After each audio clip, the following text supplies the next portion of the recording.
Bien, buenas noches con cada uno de ustedes, hermanos. Dios los bendiga. Vamos a continuar con nuestro estudio verso a verso del primer libro de Samuel. Ya estamos entrando al capítulo 29, ¿no? Para poder entender este capítulo es siempre necesario recapitular quizás dos capítulos anteriores.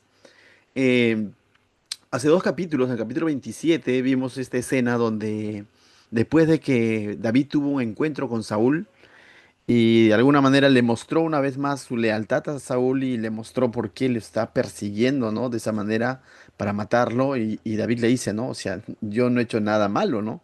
Y ciertamente pareciera que hay una reconciliación, pero capítulo después, verso 27, al inicio dice que David consintió en su corazón, como que propuso en su corazón diciendo, para que no me siga persiguiendo más, entonces mejor me voy al campamento de los filisteos, me voy al lado de los filisteos. ¿Quiénes eran los filisteos? Los enemigos de Israel, los enemigos de Saúl y todo el ejército, ¿no? Entonces él dijo, me voy a ir con ellos, quizás así deje de seguirme, ¿no? Pero en ninguna parte de ese capítulo vemos de que de pronto David consultó a Dios, sino que él en su lamento se lamentó y tomó esa decisión. Vamos a decirlo, es una decisión emocional, ¿no? En su propia prudencia él toma esa decisión y ciertamente va al otro lado y de alguna manera llega a entrevistarse con el líder de este pueblo, y una vez que se entrevista, le dan un lugar donde quedarse con sus 600 hombres y sus familias. Y es más, ¿no? Él dice comienza a conquistar ciertos pueblos pero los eliminaba prácticamente como para que no vayan con la noticia donde del líder filisteo diciendo, mira lo que está haciendo David, ¿no? Y cuando él iba donde el líder filisteo le decía, ¿cómo te ha ido David? Él decía, hemos eliminado, pero le daba a entender como que estaban peleando contra contra el pueblos de Israel, ¿no? Y de alguna manera vemos ahí a un David mintiendo, dando un reporte, un falso reporte para congraciarse con el rey el príncipe de los filisteos, ¿no? Entonces, pero eso va a hacer que este líder, Aquis, exactamente, comience a tener de alguna manera cierta estima por David. Y ahora termina el capítulo 27 diciendo que Aquis le propone llevarlo a la batalla, pero ¿sabes frente a quién? Contra los israelitas, contra el ejército de Saúl. Y David está dispuesto a ir él y sus hombres de batalla, pero ahora como parte del pueblo filisteo o del ejército filisteo. Y vemos cómo es que algo que comenzó como quizás una buena idea, entre comillas, para él, diciendo, para que no me persiga más Saúl, finalmente lo está alejando de los planes que Dios tenía para él. Dios lo había ungido y lo había llamado para que él sea el futuro rey de Israel. Y ahora él está a punto de pelear contra su propio pueblo, contra el pueblo de Dios, más allá de que tenga un rey malo como Saúl, pero está a punto de pelear contra su propio pueblo y él saliendo a favor del pueblo enemigo, los filisteos, ¿no? Una locura, diríamos. Pero a eso lo llevó esa decisión que él tomó en caliente o en su lamento o en su emoción y sin consultar a Dios. Hay un paréntesis, capítulo 28 nos muestra esa escena, una historia muy conocida quizás en la Biblia, donde Saúl está desesperado y no sabe qué hacer porque ve que los filisteos van a venir contra él y todo lo demás, y se va a consultar con una divina y todo lo demás, ¿no? Y cómo es que de pronto se le aparece el profeta Samuel, y bueno, y le vuelve a recalcar que ese trono no le va a durar mucho, ¿no? Porque ese trono estaba separado para David. Bien, hecho ese paréntesis, capítulo 28, ahora el capítulo 29 retoma la historia con David, es listo con sus hombres para poder formar o conformar el ejército de los filisteos. Y por eso hemos titulado a este estudio, Dios nos protege aún en nuestros errores. Mis hermanos, quisiera aclarar algo. Este título, por cierto, es una realidad en base a los textos que hemos visto o vamos a ver, pero no es para tomarlo como excusa y decir, ah, no, entonces voy a fallar nada más, igual Dios me protege. No, no es la idea. La idea es decirte, si en algún momento te desviaste de los planes de Dios, recuerda, y Dios te ha protegido, valora esa gracia, esa misericordia de parte de Dios. Significa que Él todavía tiene un plan contigo y que te va a tomar de la mano y te va a enderezar. Pero no lo hagamos como pretexto para decir, ah, entonces fallo nada más. No, no es la idea. Pero sí, ciertamente Dios nos protege aún en medio de nuestros errores. En eso consiste su soberana gracia, en que a pesar de que muchas veces le hemos fallado a Dios, en que a pesar de que muchas veces hemos tomado decisiones sin consultarle, en medio de todo eso Dios ha tenido misericordia, pero también su misericordia va a hacer y su gracia va a hacer, nos va a restaurar, nos va a enderezar de alguna manera. Y eso es lo que va a hacer ahora en este capítulo con David. Vamos a ver entonces esta hermosa historia que tiene solo 11 versículos. Dice, Aquis defiende a David ante los líderes filisteos. Los filisteos se juntaron todas sus fuerzas, dice, en Afec, e Israel acampó junto a la fuente que estaba en Jezreel. Entonces ya están a punto de entrar en batalla, ¿no? Dice, y cuando los príncipes de los filisteos, los príncipes significan los líderes, ¿no? De los filisteos, de diversos pueblos filisteos, cuando los príncipes de los filisteos pasaban revista a sus compañías de a cientos y de a miles, de a 1000 hombres, David y sus hombres iban en la retaguardia con Aquis. Aquis era el líder, ¿no? De los filisteos, ¿no? Entonces, el rey, podríamos decir. Y dijeron los príncipes de los filisteos, ¿qué hacen aquí estos hebreos? Al decir hebreos están diciendo estos israelitas, ¿no? ¿Contra quiénes ellos ahora iban a luchar? Y Aquis, el líder filisteo, ¿no? El rey filisteo, dice, respondió a los príncipes de los filisteos, ¿no es este David, el siervo de Saúl, rey de Israel, que ha estado conmigo por días y años? Y no estaba poco tiempo David con los filisteos. Estuvo, si no me equivoco, está en el capítulo 27, pero era aproximadamente año y medio que estuvo con ellos. Y en ese año y medio se ha ganado la confianza del rey filisteo. Entonces este dice, no es este David, el siervo de Saúl, rey de Israel, que ha estado conmigo por días y años, y no he hallado falta en él, desde el día que se pasó a mí hasta, dice, desde el día que se pasó a mí hasta hoy. Es decir, durante todo el tiempo que ha estado con nosotros, él no me ha fallado, me ha sido leal. Mentira. Bueno, mentira no, él piensa que está diciendo la verdad, ¿no? Pero ha sido engañado por David. En realidad, si repasas el capítulo 27, cada vez que David venía con un reporte, le daba a entender como que David había luchado contra pueblos hebreos o pueblos israelitas, cuando en realidad había, voy a decir así, ¿no? Había arrasado con pueblos filisteos, ¿no? Entonces eso no lo sabía este rey. Pero bueno, para él, David está siendo leal, ha estado con él, no le ha fallado. Entonces como que defiende a David, ¿no? Como que este rey tiene razones por el cual ha llamado a David y sus hombres para que lo acompañen en esta batalla contra el pueblo de David, contra los hebreos o israelitas. Verso 4. Los líderes de filisteos van a insistir, ¿no? Y van a rechazar a David abiertamente, dicen. Despide a este hombre. No, verso 4. Entonces los príncipes de los filisteos se enojaron contra él y le dijeron, despide a este hombre para que se vuelva al lugar que le señalaste, al lugar que le había dado anteriormente, ¿no? Para que él habite. Dice, y no venga con nosotros a la batalla, no sea que en la batalla se nos vuelva enemigo, porque dice, ¿con qué cosa volvería mejor a la gracia de su Señor que con la cabeza de estos hombres? O sea, le está diciendo, no es de que en medio de la batalla nos traicione y él de esa manera quiera congraciarse con Saúl, pues, ¿no? Con su rey de quien él estaba huyendo, ¿no? Entonces, desconfían estos líderes y es válido su desconfianza, ¿no? Y le dicen, despídelo, mándalo, regrésalo al pueblo que tú le has entregado, pero que no nos acompañe en la batalla, ¿no? Y vemos a un David, futuro rey de Israel, siendo rechazado por el mismo, o peloteado, vamos a decir así, por el mismo pueblo enemigo. Digo yo, espiritualmente hablando, qué triste, ¿no? Un hombre que en algún momento había sido arengado por su pueblo, que en algún momento ha sido ungido por el profeta Samuel y que ha experimentado en más de una ocasión el favor de Dios con el león, con el oso, con Goliat, que era un filisteo, un paladín, un hombre que ha vencido a filisteos y ha traído cabezas de ellos a petición de Saúl porque le iba a dar a su hija.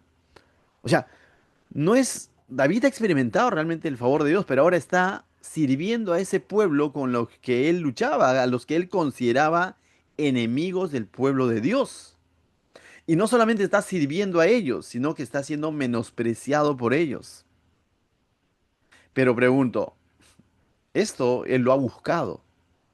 Quizás no de manera consciente, pero en su decisión que él tomó en medio de su lamento, él se ha metido, vamos a decirlo, en este rollo, ¿no? Y ahora está siendo rechazado. Y mira el verso 5. ¿No es este David de quien cantaban en las danzas diciendo, Saúl hirió a sus miles y David a sus 10.000? O sea, los filisteos lo tienen bien, como decimos, bien mapeado, ¿no? Bien identificado. Sabían quién era David. Y tenían una buena referencia de David por lo que él hizo en el pasado. Pero aún así ellos no están confiando, está diciendo, ¿qué hace con nosotros? Nos va a traicionar.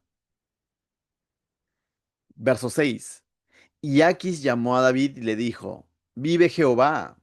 Bueno, Aquis invocando a Jehová, ¿te das cuenta? El filisteo invocando a Jehová, ¿no?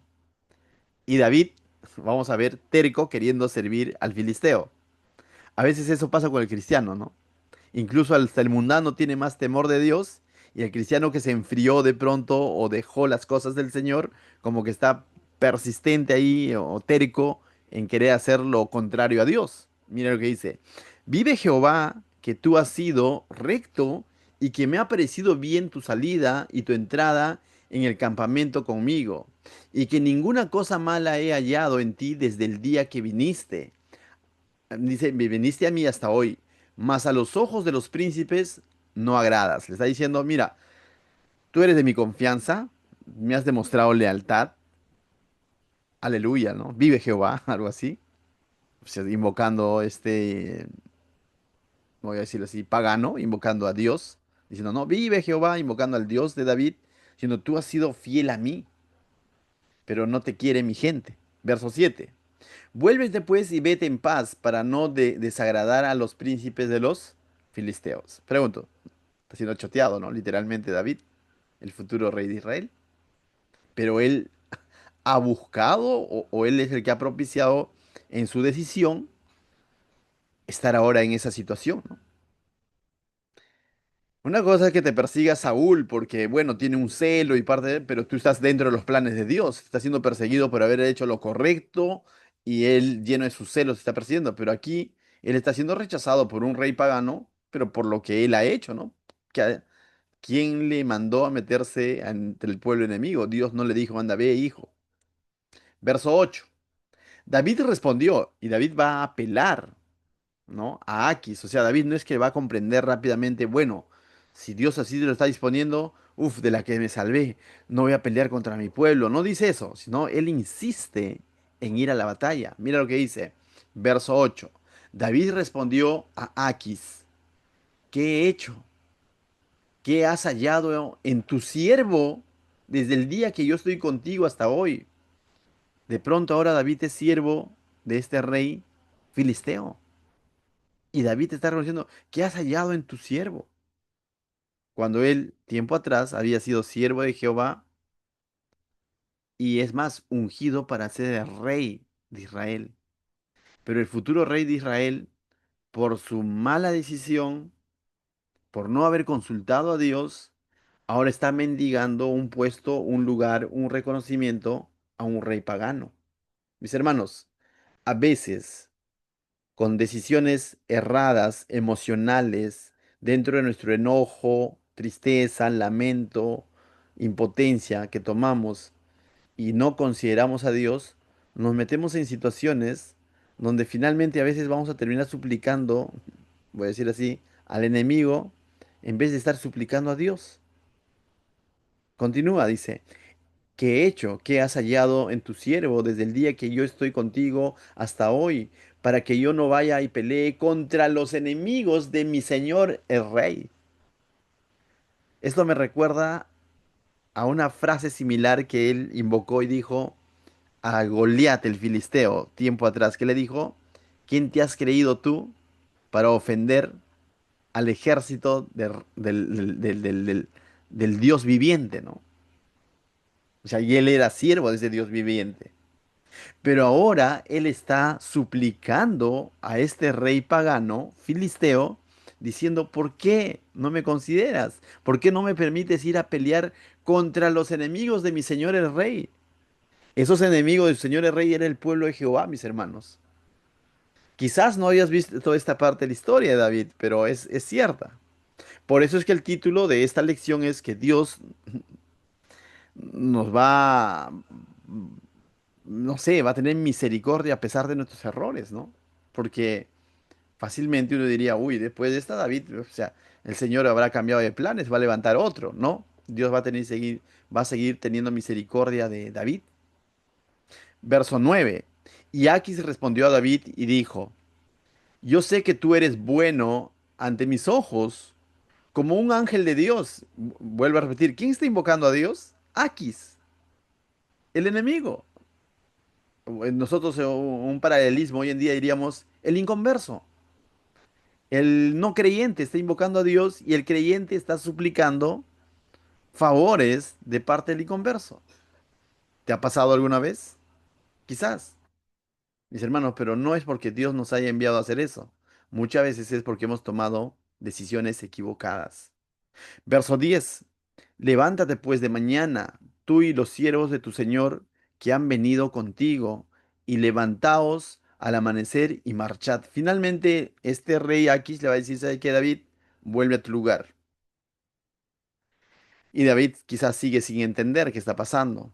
Pero en última instancia yo veo que Dios está obrando en medio de todo esto porque no está permitiendo que su siervo David termine peleando contra su propio pueblo, ¿no? Y lo está librando, así él no lo comprenda, no lo entienda, siga terco, pero Dios en su soberanía está hilando todo para que no suceda eso. Y eso significa que todavía Dios tenía separado cumplir el plan que él había determinado o su voluntad en la vida de David, a pesar de su error. No de Dios, sino de David. Verso 11 y final, mis hermanos. Y se levantó David de mañana, él y sus hombres, para irse y volverse a la tierra de los filisteos. Y los filisteos fueron a Jezreel. Luego entran en batalla y todo lo demás. David regresa a Siglag, dice, y dos, el ejército de los filisteos se dirigen a Jezreel y se dividen, ¿no? Entonces, esa mañana. Y se llega a cumplir prácticamente no tanto lo que David quería. ¿Te das cuenta que a veces Dios nos permite hacer lo que queremos y a veces Él, ante todo pronóstico, ante todo querer, lo evita? Hay momentos en el que Dios levanta las manos y dice, bueno, haz lo que tú has decidido. Pero hay momentos en el que Dios, en toda su soberanía, por protegernos o por sacar adelante sus planes que Él tiene para con nosotros, derrama su misericordia e impide que de pronto nos metamos o nos enredemos más en ciertas situaciones. Mis hermanos, en ambos casos, Dios está siendo un Dios de misericordia. Aun cuando Él levanta las manos y dice, bueno, experimenta, decide, haz lo que tú deseas, aún en medio de eso Dios está siendo misericordioso, porque Él es soberano. Pero también cuando Él nos pone límites y cierra puertas y nosotros quizás no lo entendemos, pero ¿por qué? ¿Por qué? ¿Por qué? Es porque no quiere que nos enredemos más en situaciones que Él no desea. Aún ahí Él está siendo misericordioso. A eso se le conoce como la soberanía de Dios sobre todo. Veamos tres lecciones en esta corta historia, mis hermanos. Primera lección, las consecuencias de buscar refugio en un lugar equivocado. Lección. David terminó en este dilema porque huyó al territorio enemigo por miedo a Saúl. Eso está en 1 Samuel 27:1. Quiso resolver su problema con lógica humana. ¿Alguna vez has tratado de resolver cosas con lógica humana? Parece lógico, ¿no? Pero muchas veces, como cristianos, tenemos que aprender a dejar la lógica a un costado y primero consultar a Dios. Y muchas veces Dios nos responde cosas lógicas. A veces nos responde cosas que no parecen lógicas, pero finalmente son de bendición. Aprendamos a confiar en Dios antes de tomar decisiones y enredarnos más en situaciones en las que no debemos de enredarnos, ¿no? Entonces dice, quiso resolver sus problemas con lógica humana y terminó atrapado, a punto de pelear contra su propio pueblo. o traicionar a quien le dio asilo. De dos maneras iba a estar mal. Si David era leal al filisteo y terminaba peleando contra los israelitas, iba a estar mal para con Dios. Pero si él los traicionaba en medio de la batalla y se iba contra los filisteos, también estaría siendo desleal a ese rey pagano que le dio asilo. Porque no es que esto era una estrategia de guerra, que David se iba a camuflar entre los filisteos, no, porque Dios en ningún momento lo mandó a hacer eso. Esto es parte de que él ha tomado una decisión apresurada y ahora está metido en ese dilema, ¿no? Si pelear en contra del pueblo de Dios, que estaba decidido a hacerlo, más que dilema, pero estaría yendo en contra de Dios mismo. Y si él los traicionaba a los filisteos en medio de esa batalla, también está siendo desleal a un hombre que le había dado asilo. Entonces, por donde lo veamos, David se había metido en una encrucijada. Aplicación, mis hermanos. Cuando pasas por momentos de crisis o desesperación, evalúa a dónde corres para protegerte. Evita buscar salidas rápidas que comprometan tus valores. Eso es lo que sucedió con David. Más allá de evaluar o consultar a Dios en medio de su momento en el que él se encontraba desconsolado, él decidió irse en el pueblo enemigo, le pareció una buena idea. Hoy en día algo similar nosotros diríamos como que de pronto irse al mundo. Señor, me está yendo mal en el trabajo, en la familia, en el negocio, oye, las deudas, y me enriedo en negocios que no agradan a Dios, queriendo, yo pretendiendo así, quizás resuelvo mi problema. Esto es algo que se me está ocurriendo a mí, pero no necesariamente a Dios. Algo así hizo David. Dice, evita buscar salidas rápidas que comprometan tus valores como un mal negocio por necesidad económica o una relación dañina por temor a la soledad. Esto pasa también en el tema de parejas, ¿no? Me siento solo y ya no es cristiano, pero ya no importa. Y te metes en un problema mayor. Estoy ajustado, la economía no da. Bueno, ese negocio yo sé que no está tan, pero igual me meto en ese negocio que yo sé que quizás es un negocio ilícito. Me meto porque estoy ajustado, pues. Pero son decisiones apresuradas, desesperadas, que definitivamente que si consultáramos a Dios, Dios no nos diría sí, hazlo. Jamás Dios le va a decir a una persona que se sienta sola diciendo, sí, únete con esa persona en conversa y forma una relación porque estás solo. No le va a decir. Dios no se contradice. Dice, no os unáis a yugo desigual. Jamás le va a decir a una persona, sí, mira, le estás pasando mal económicamente, no importa, métete en negocios ilícitos. No le va a decir. Entonces, mis hermanos, en esos momentos nos toca esperar en Dios. Dice, las soluciones fuera de la voluntad de Dios siempre crean problemas más grandes en el futuro. Y eso es cierto. Las soluciones fuera de la voluntad de Dios siempre crean problemas más grandes en el futuro. Aplicación número 2, mis hermanos, o lección número 12 esta noche, en esta corta historia. No te quejes cuando Dios te cierra una puerta. Evidentemente Dios le estaba cerrando las puertas, ¿no? Incluso Dios estaba obrando en medio de la mentalidad de estos hombres filisteos para decir, no queremos a David. Y David está insistiendo.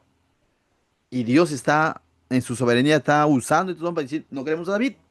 Porque lo que Dios estaba queriendo evitar es que David llegue a un punto en el que pelee contra su propio pueblo. David no lo entiende.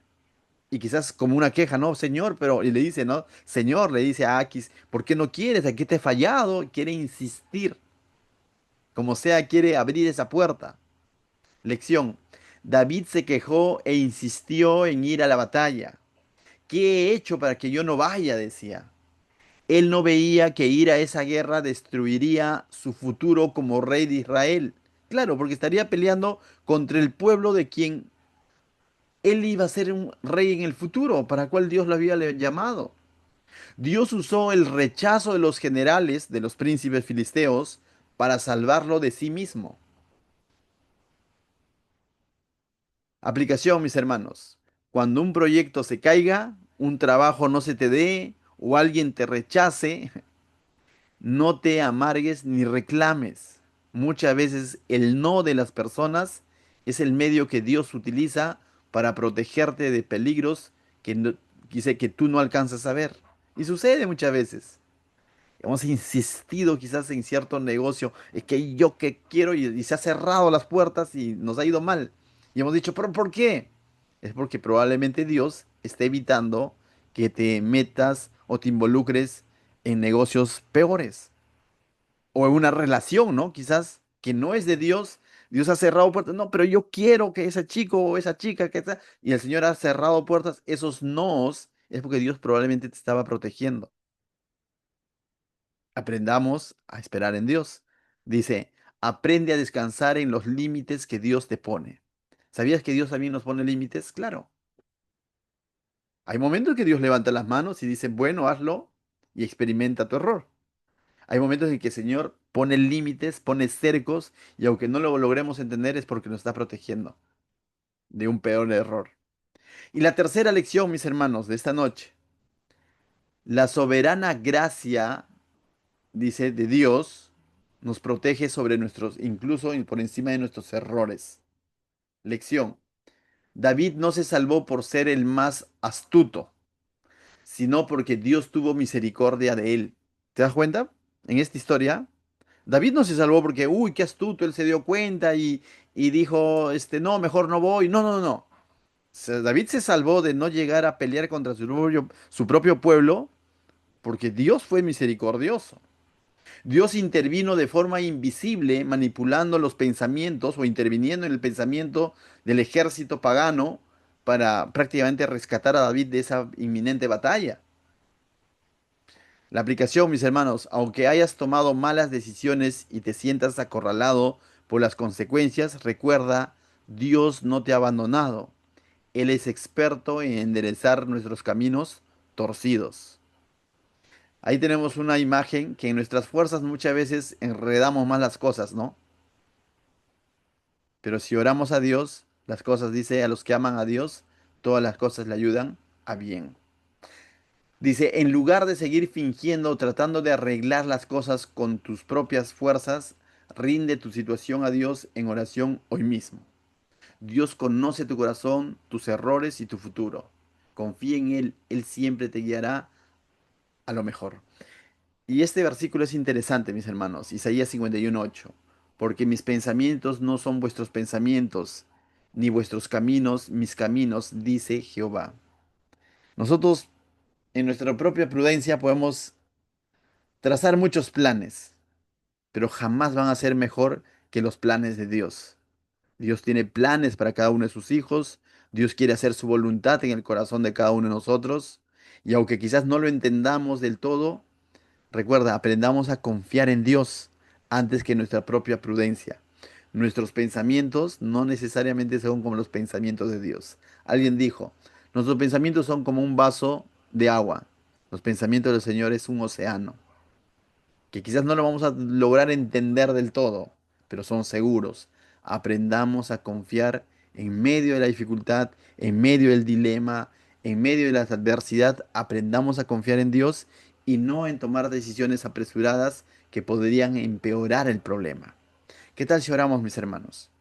Padre, yo te doy gracias, Señor, esta noche por tu preciosa palabra, Señor, porque nos enseña, Señor, a aprender a confiar en ti, Señor, en medio de nuestro lamento, en medio de la frustración o situaciones que puedan pasar, Señor.